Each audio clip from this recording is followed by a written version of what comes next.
粉丝说多做点芋泥的甜品，今天就做一个芋泥号角。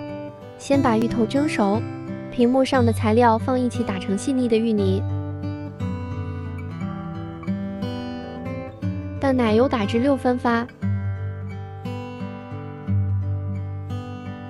然后加入芋泥继续打至充分融合。蛋挞皮提前软化，盖上多余油脂，用力压平。蛋挞皮分成3份，连成长条，连接处压紧。蛋挞托卷起来，裹上一层硅油纸，蛋挞皮一圈一圈的缠上去，收尾处压紧。最后裹上一层白砂糖，送入烤箱。烤完冷却后取出蛋挞托，接着中间挤满芋泥，好吃又简单的芋泥号角就做好了，快来试试吧！